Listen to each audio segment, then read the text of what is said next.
Ano pa mga bata itong mga to eh? Yun na nga eh. Ang babata pa lang marunong magnakaw. Kaya dapat, umpisa pa lang turuan ng leksyon. Manong, mga kapalikutom mo to. Hindi ko magnakaw. Pakawalan niyo po sila. Malay ko nasasabi ka na totoo. Baka ikaw ang nagtuturo sa mga yan eh. Naku, hindi po. Di ba mo hindi na magnakaw? Hindi po, pinakinggan lang po namin yung tunog ng bili. Opo, hindi po siya gisuning, boss. Pakawalan niyo na po, ang babata pa po. Oh. Sige na po. O sige, sige. Ako sabi ko na lang amo ko na palampasan yan. Sige na. Pero huwag yun ang uulitin ha. Opo, pangako po, pangako. Teka. Nasaan yung mga magulang niyo para makausap namin? Wala po eh. Ako na lang po kausapin niyo. Kayo ha? Nakatutok na kaming lahat sa inyong magkakapatid. Kapag gumawa uli kayo ng kalokohan, baka sa susunod, hindi na namin mapalagpas. Nagkakaintindihan ba tayo? Opo. Sige. Huwag yun ang uulitin ha. Sige po. Pangako. mo, babantayan mo yan, ha? Opo. Maraming salamat po. Mag-ingat-ingat kayo sa mga kilos nyo. Saka huwag kayo basta-basta gagalaw ng mga bagay na hindi naman sa inyo. Ayan tuloy, kung magbintangan kayo magnanakaw. Oo, tama. Saka kahit ganito lang tayo, hindi tayo magnanakaw. At alam natin na mali yun. Yun nga paano kung natsambahan kayo ng kulong? Paano pa matutupad yung mga pangarap nyo na teacher, police, saka seaman? Talaga, kuya? Magiging seaman ako? Oo naman. Nakikita mo yung dagat na yan? Dagat na yan. Babaybay mo yan hanggang dun sa dulo. Oo. Diba? Kasi nga, pangarap ko sa inyo, makapagtapos kayo ng pag-aaral. Aral-aral. Nahirapan na nga tayo maghanap ng pagkain, mag-aaral pa.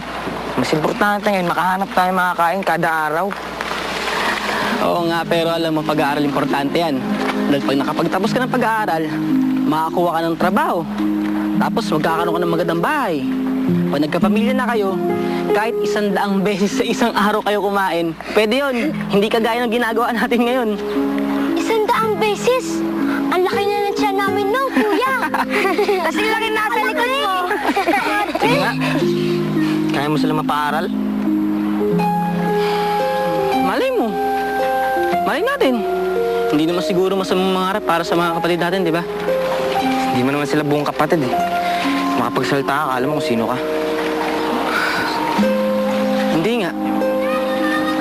Pero kayo yung totoong pamilya ko. Kasi si Tatay Lito, hindi ako tinuring na iba. Kaya nga laking pasalamat ko sa kanya eh. Saka na nga ako sa sarili ko. Hindi ko ipababayaan. Alagaan ko lang kayo. Saka hindi ako papayag na magkahiwa-hiwalay tayong magkakapatid. Kahit na madalas, gutom tayo, ayos lang. Kahit nga minsan, palis pa yung kinakain natin, basta magkakasama tayo, ayos lang sa akin yun eh. O nga pala, may dinuguan ako. Saka puto galing kay Nanay Alice. Ay na!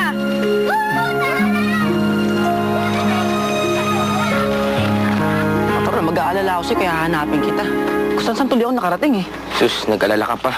Mas malakas ata ako sa'yo. Abe, Nay, ano akong tubig, anak? Hali.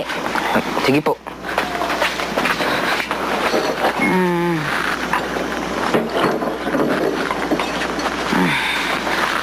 Nay, tubig niyo po.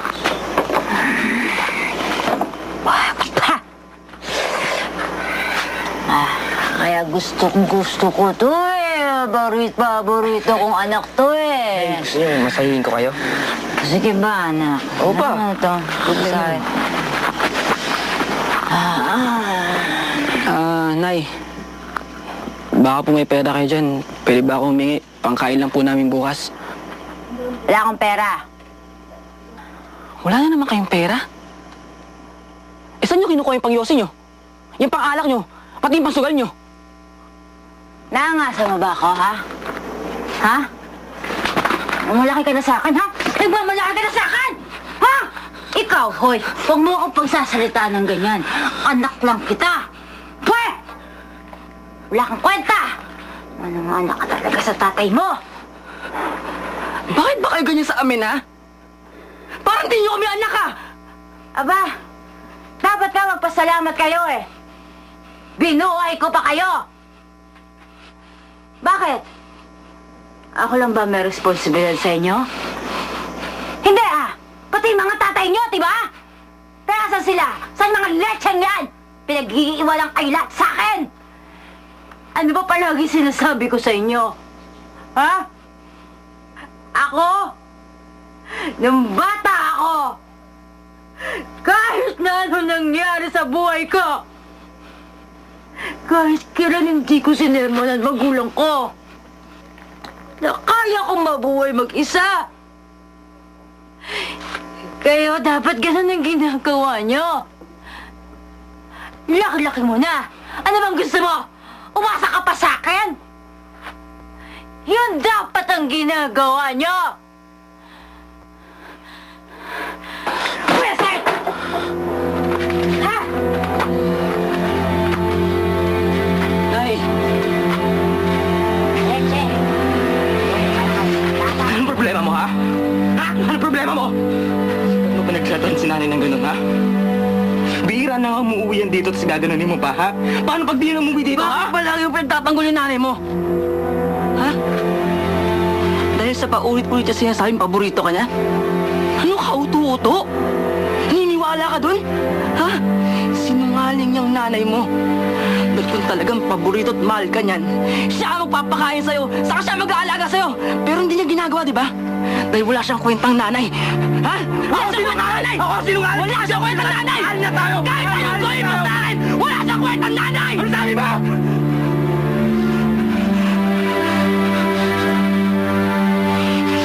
Mahal niya ako. Sinungaling ka. Ha? Mahal niya ako.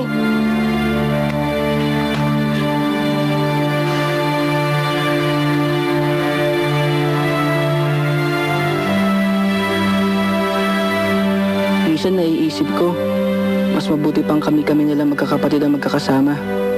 Dahil kapag nandito si nanay, lalo lang kami nag-aaway-away.